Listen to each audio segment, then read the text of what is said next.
Hi, it's Richard, and welcome to the Conscious Marketer podcast. I'm also joined by Kylie. Hi, Kylie. Hey there. And we have a special soul to introduce you to, Arnaud Saint-Paul. Hi, Arnaud. Hello.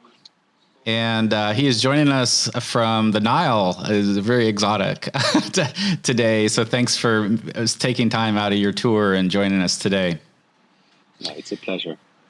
Let me give you a quick introduction to Arnaud. Arnaud is a philanthropist, an award-winning serial software, finance, and social impact entrepreneur for more than 20 years, living between Los Angeles and Paris. He went through an awakening when he was 13, while having a successful career in finance and technology across continents. He's also traveled the world to study traditions. And his new mission, life purpose, is to open billions of hearts and to help them find harmony inside and out. So that's a pretty big mission, Arnaud. I'm so glad to meet people with big missions who are changing consciousness on the planet. Well, one step at a time, always.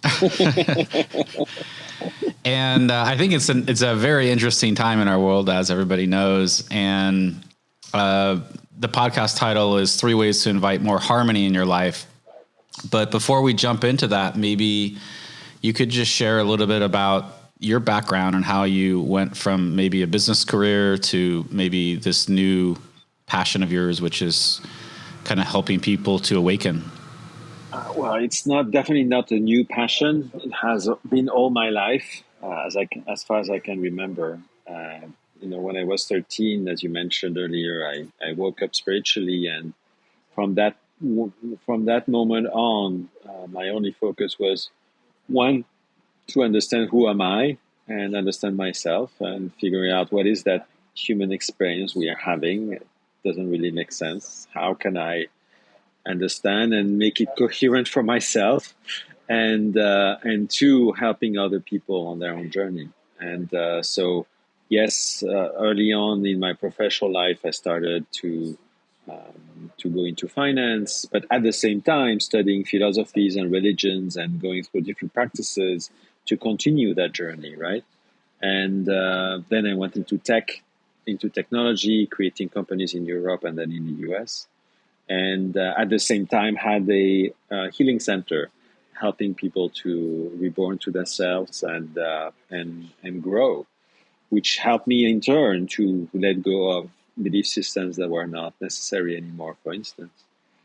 And at the same time, I was starting to create, or I guess when I was trying to understand something, to have a clear enough framework for me to figure out that consciousness play we're having, were emerging charts, drawings that would be clear enough for me to understand.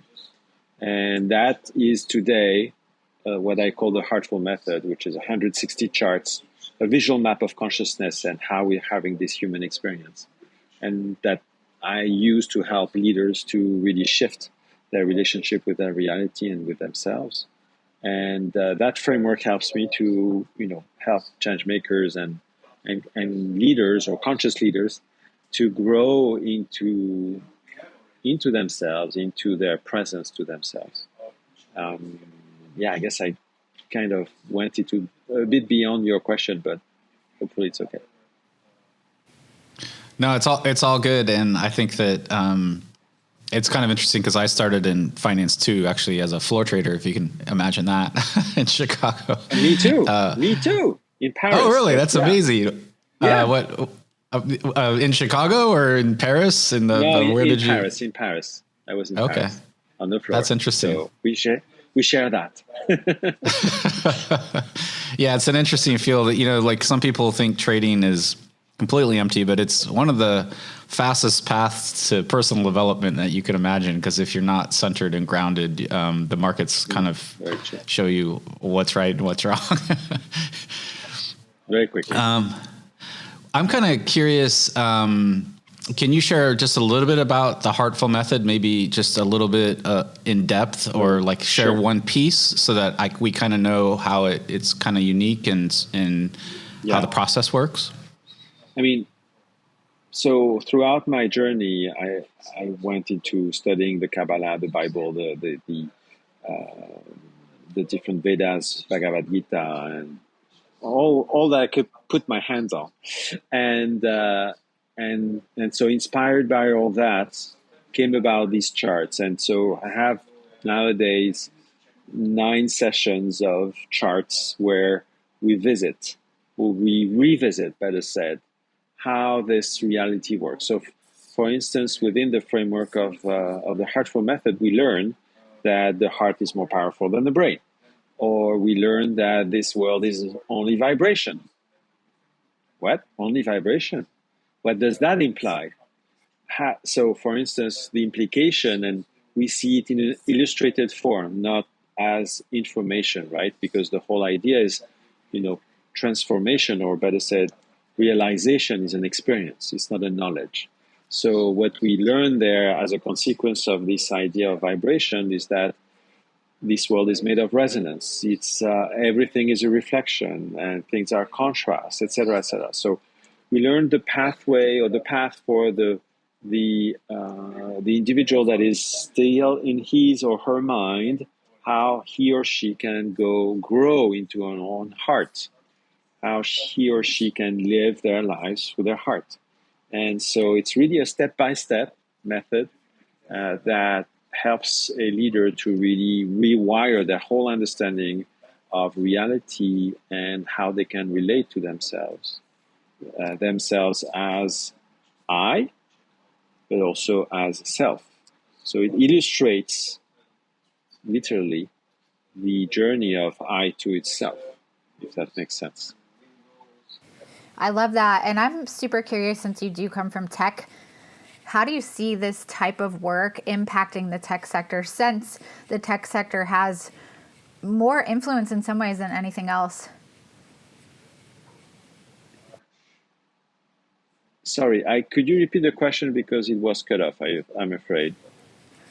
Sure. So I'm really curious how this type of work is impacting the tech sector, or if you're focused there at all. I feel like the tech sector is so far reaching. What could happen if the consciousness shifted there? Yeah. So I'm 100% focused on the tech sector, because they also are most of the time the one that are more receptive for this kind of approach. And, I'm beginning that journey. So what did happen recently is that I decided to really bring about to more and more people that these ideas of finding harmony within and the Heartful method. It was more confidential before, and now we're ready to really spread it out. And I'm planning to use technology as a way to spread out the message so that we can reach hundreds of thousands of millions of people. We'll see what unfolds, right? But yeah, definitely. And working with partners that have, Web 4.0 technologies to embedded within it the core principles of the Heartful method, so that we can spread it out in many ways that are not necessarily seen, but will have the same effect anyway. So yeah, it's exciting. We're already jumping up to 4, huh? I thought 3 was just rolling out. You're late. I'm kind of curious, because I know that some of you talk about heartful entrepreneurship and leadership, and this is the Conscious Marketing podcast. So I'm kind of curious what your version of heartful marketing would look like. How would you approach kind of marketing and sales from that? Actually, viewpoint? I have a small workshop which is about sales and heartful sales. So I kind of have dabbled into that field a little bit. And how do I explain? So the Heartful method is all about alignment, aligning our thoughts, our emotions, our physical presence, right? and actions, right? So if we just look at the thoughts and emotions to start with, sales can only happen if I'm aligned with them, right? That makes sense. It's common sense, I would say. So if my content is aligned across my funnel, if I am having the right tools to make all that happen, if I am aligned in terms of execution of whatever I need to deliver, if I am aligned with the idea that I can actually sell, if I am aligned with the idea that I actually can sell big ticket or small tickets or whatever, and X number of these, then it happens. So the heartful marketing or sales for me, from my standpoint, is helping, in this case, sales or marketing people to identify whatever may hamper that alignment so that they can free that potential and then grow into it, right? Or experience it, better said, experience the manifestation of it. And for me, the heartful marketing is about maybe connecting to the emotional aspect, but this is more of a technique than an actual basic principle. But yes, daring to align myself inside, right? Assuming I'm the CEO or in charge of marketing, etc., to the actual realization of what may unfold once I have laid out all the tools to make that happen. And most of, the people I'm usually seeing in this workshop are collecting these belief systems that are actually limiting them on that front. So we better look at such alignment because it is very, very important. It's the only way to actually succeed in the end. Do you have an example or a story of what shifted for somebody or even a company when they started to adapt this technology from you? I have many, many examples. The difficulty is to find one. One example was the CEO of a company whose job is the company's work is to be a platform to exchange money between different stakeholders. And the CEO was identified with his company. In other words, his company was not able to thrive, meaning to go from 8 to 10 figures, put it that way, because the CEO was still looking to control the energy and the potential of the company, because we tend as humans to believe that we need to control things so that we're safer or blah blah blah. We won't go into that detail. And so, interestingly enough, we worked in a session about that topic. So, in other words, disconnecting the CEO from his creation, right? Within him. Legally it's still the same, etc. Nothing has changed. And the following week, he had 2 agreements that went into play that allowed him to grow a lot faster than he was expecting the week before. So we are so powerful. I have one of the slides that I offer in the Heartful method is an equation. R equal F of I. When you have F, a function of, so it means reality is a function of I. And that is we can do that. We are doing that all the time. Defining our circumstances, the events, the people that are coming in our way, because they are always a match of who we are, always, without exception. So let's take the direct path to the source of who we are, and have a heartful life. It's so much better, so more fun. I'll share just a little bit, Arnaud. I had a experience when I was in my early 30s, and I was meditating, and I felt this ball of energy move from my head into my heart, and my mind just went silent. It was like, shoop. And it was definitely an embodiment thing, and I don't think I've ever been the same since. It was great. Yay! I know. Yeah, I know. So it's like the head to the heart. I'm kind of curious if somebody maybe feels disconnected from their heart. I'm sure this is part of, everything you teach, but how can they really get back into their heart so it's not like an idea? Like I say, I kind of think you can't think your way into your heart. There has to be better ways, right? No, I guess. I mean, let me illustrate something first because it might help people to make it easier for them. Every person on this planet, including the audience, including myself, is its foundation is a presence. It's undefined. It's there all the time. It's pure, unconditional love. It's infinite. Blah blah blah. It's the heart. And then on top of that, we have layer after layer after layer after layer after layer of identifications.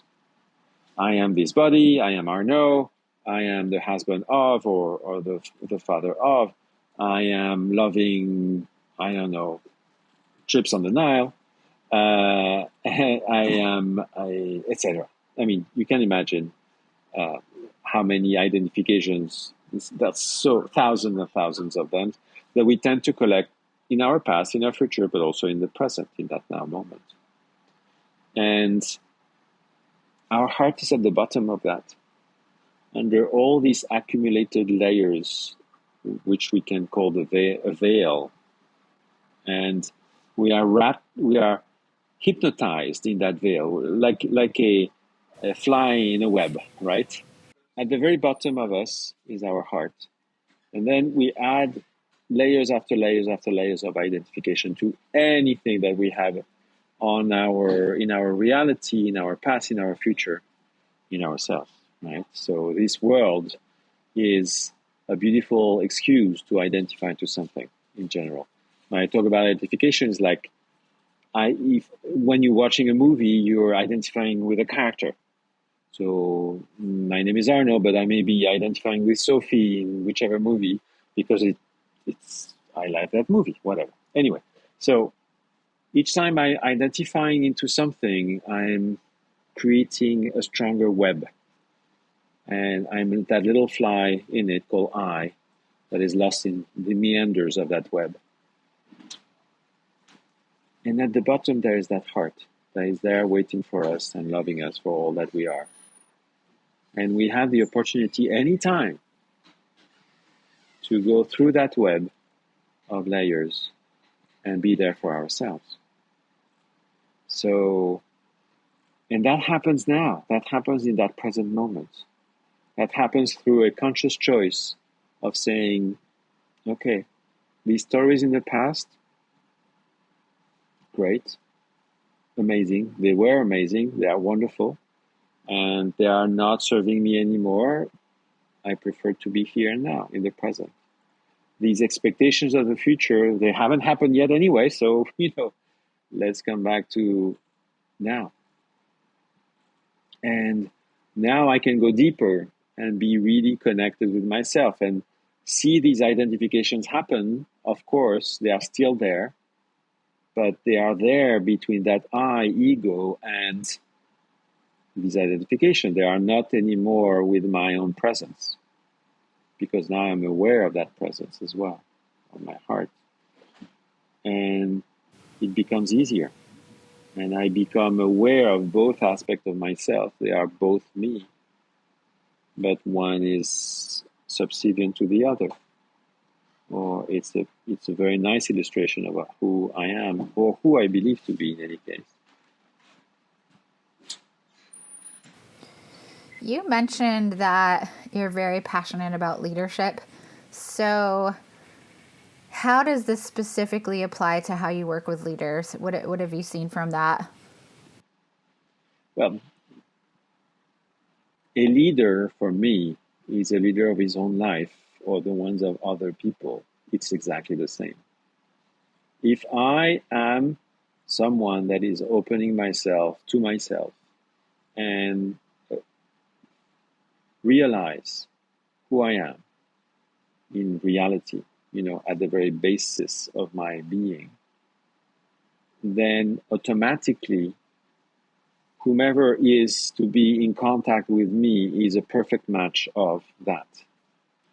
And therefore, I am serving them from a place of humility, of compassion, of empathy, because they are a reflection of me. Yeah, I forgot to mention, we are in a world of vibration, of resonance. Everything is a reflection of me all the time. And so if I live in my heart, from my heart, every moment working with other people will be spent and offered through my heart. So it's probably the best way to lead people, I would guess. So, as I mentioned, the story of the CEO earlier, um, you know, he's doing his best and he did very, very well. He's going deeper and deeper in himself, and through that, his teams and the opportunities that his company is finding are growing and arising and thriving faster in a conscious way. Yeah, I think you've said the word realization numerous times throughout here. I think it's a really interesting word. And you said something that I kind of wanted to pick up on. And you said that there's transformation, but then there's realization. And I think you said realization comes before the transformation. That seems like very important, because when you're probably helping these CEOs and other leaders, they have to do the transformation, so like your job is just kind of to show them the realization. I'm kind of curious, what's your, there's definitely like a soul, spirit, presence space, mindfulness, the business is changing. I'm kind of curious what you see happening and where you see it all going. Yeah, I mean, it's quite exciting. The past 6 months, I've seen so much change. I'm able now to talk about love in a business context that was not happening a few years back, ever. So I'm super happy to see that, where love becomes, I wouldn't say a tool, fortunately enough, but something that I can talk to an executive about as an engine to be a better leader at the very least. It goes way beyond that, but let's start with that. That's already, I'm super happy with that, right? So I'm seeing a lot of changes, yes, definitely. So people open to try new things, because they are, they have the time to ask themselves some questions, I guess. And now they are ready to really take the bull by the horn, and at least the one of the ego, right? And dive deep into themselves, because in the end, living in harmony and alignment with oneself, I don't think anybody could say no to that. And if they do, well, please be my guest. Not a problem at all. But yeah, I think living that way is kind of amazing. And for any leader, for their own lives or professional ones, same thing. Could you share the 3 ways to invite more harmony into your life? I'm kind of curious your specific things. I want to make sure that we don't disappoint with the title of the podcast here. Actually, if you want to go deeper into that, I'm offering a 3 ways to find harmony within, and a highlight of a workshop that is available on tapwad.com/harmony. And so 3 ways. Whenever we feel not in harmony, the idea is, to push the pause button and become aware of that moment, right? To start with, in any case. And then once we are able to do that, so first becoming aware, and then accept what is. Accept whatever is expressing itself, whatever is the situation within which we are. It is neutral by essence. So accepting it is a good starting point, without judgment, right? We're just accepting what is in this moment. Because again, that's what is. So why trying to go beyond that.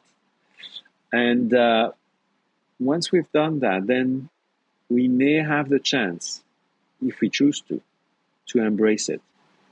So in other words, to say, hey, I may not understand what is happening here now, but okay, I hear the message, or at least I hear you, right? I am in accordance to whatever is being expressed now, so that I can lead myself towards a place of compassion. Because whatever is happening in this moment, again, I may not understand it. It may be potentially hurt or not be very, very nice. But at least I can have a compassion for myself to have lived this moment. And that will infallibly bring me to a place of more harmony. And may unfold at one point later an explanation of what was happening, right? But, at least we'll have done our job. That's great. So kind of the 3 steps is kind of see what's going on, go inside, and then just be with it.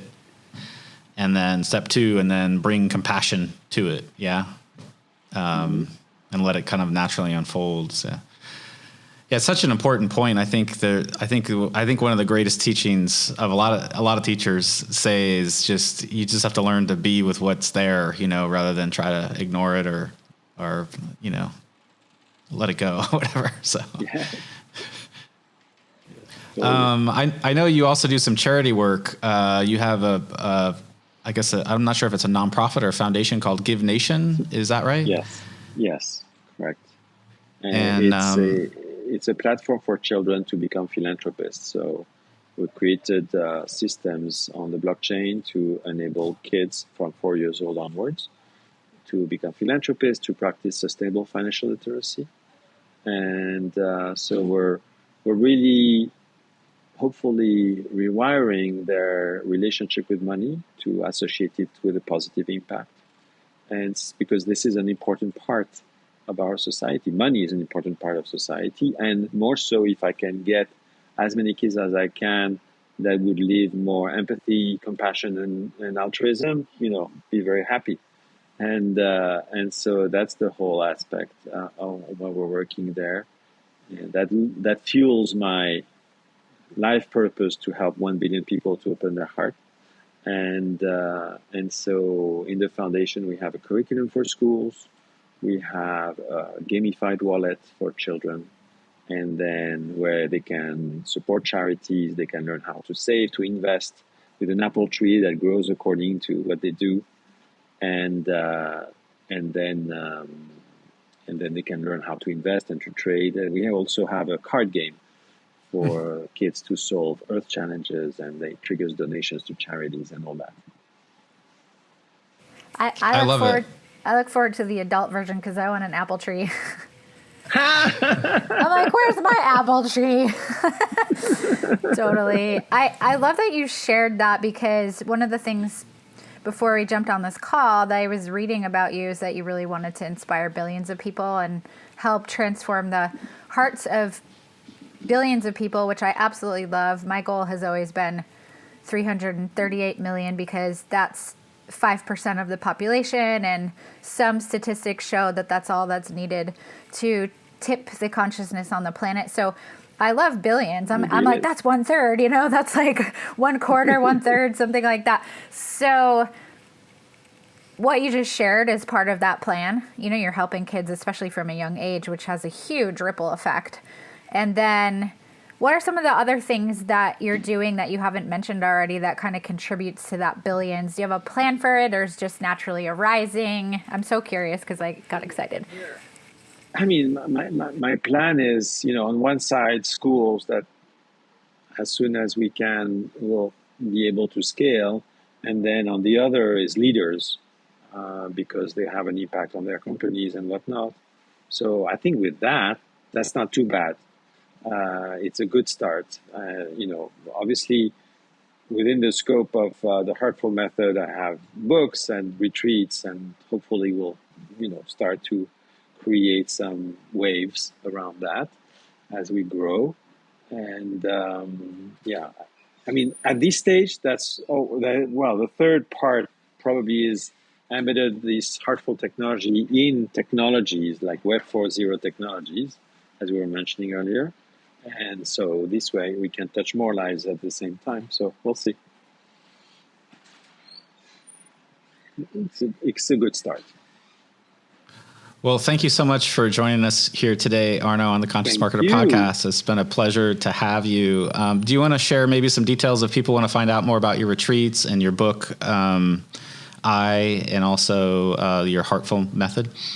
Yes, definitely. So everything can be found on tapuat.com, tapuat.com, which is a Hopi word that means eternal rebirth.